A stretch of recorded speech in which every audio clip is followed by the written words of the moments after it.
थोड़ा सा पुलिस के एंगल से मैं बता रहा हूँ, मैं क्योंकि लगभग जानते होंगे मैं डीएसपी हूँ हरियाणा पुलिस में, मैं रेलवे में आ गया।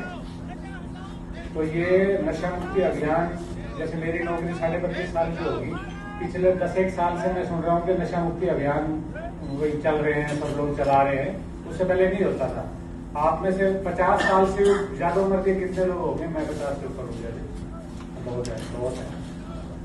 आप सारे जानते हो, पिछले आप जब 25 साल के थे तब आप नशा सुनते थे?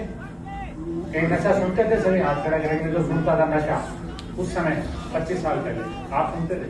आपकी उम्र कितनी हो रही है? 51 ईयर। अरे लगते तो आप 25 के ही हो। बहुत अच्छी बात है।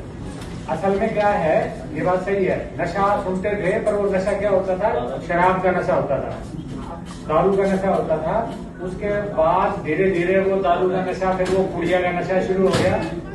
जैसे सुल्फा गांजा वगैरह, ये हमारे साधु महात्मा या जो इस तरह के लोग थे वो थोड़ा बहुत अपना बेचूंटे थे, चिलम विलम पी लेते थे। परंतु आम आदमी या समाज में इस तरह के स्टूडेंट के पी रहे हैं, आज जागरूक करने की जरूरत पड़ रही है।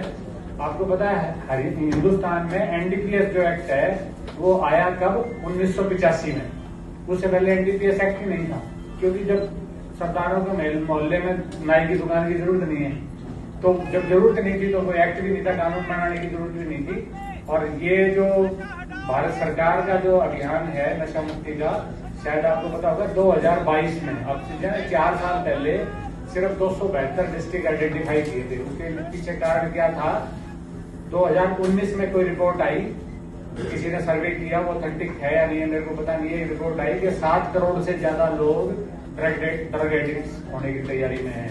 तो उस पर सरकार ने लेके गंभीरता से 2022 में 272 गाँवों को छाटा कि भाई नशा मुक्त इनको करना है। पहले 272 जिले, सॉरी गाँव नहीं जिले, और फिर 2023 में वो हो गया 272 से सीधे 372 जिले छटे। 100 और बढ़ गए नशा मुक्ति अभियान चलते चलते। और उसके अब ये अभी 2026 से पहले 2025 में पूरे देश में ही नशा मुक्ति का अभियान चलाया है। सरकार ने घोषणा करी कि पूरे देश में ही जरूरत है इस चीज की। तो ये जो नशा मुक्ति अभियान है बहुत अच्छी बात है अवेयर करने के लिए, पर यहाँ मेरे को लगता नहीं है कोई नशा करने वाला आदमी यहाँ आया होगा।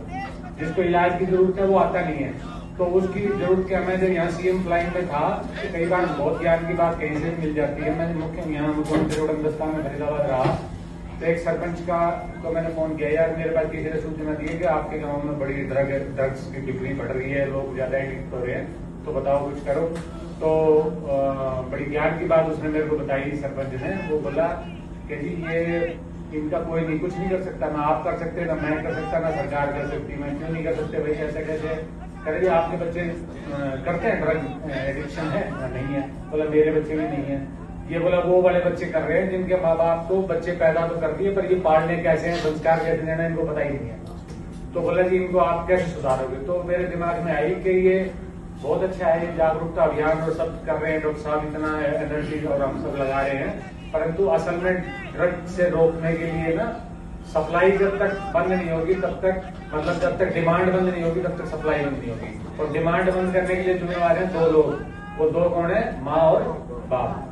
माता पिता अपने बच्चों को इस तरह का वो नर्चर, इस तरह की परवरिश करें कि उसको सिखाएं 10वीं क्लास से पहले कि भैया ये होंगे ड्रॉबैक्स और इस तरह की बात होगी। और खुद एग्जाम्पल बने, मैं शराब पीता हूँ या मैं सिगरेट पीता हूँ, मैं बीड़ी पीता हूँ, मैं अपने बच्चों को कैसे कह दूंगा तुम ना पिए? तो वो माँ बाप खुद सुधरें, उनके बच्चे सुधरें, तो अपने आप सारा ये समाज सुधर जाएगा। तो हम सब कोई ऐसा अभियान चलाएं, क्योंकि संजीवनी जी बैठे हैं वो बड़े लेवल, नेशनल लेवल के काम करते हैं वो। तो सरकार लेवल पे कोई ऐसा काम हो कि माँ बाप, वो एक थोड़ा सा क्रांतिकारी विषय हो जाएगा कि बिना टेस्ट के बच्चे पैदा करने की परमिशन ही ना हो, पाल भी सकता है कि नहीं? संभव नहीं है, परंतु मतलब एक इस लेवल तक भी जाया जाए तो ही ठीक है, तो ही समाज सुधरेगा। और मैं दोबारा आप सभी को धन्यवाद, इतने धैर्य से सारे सुन रहे हैं, हमारे को सुनता भी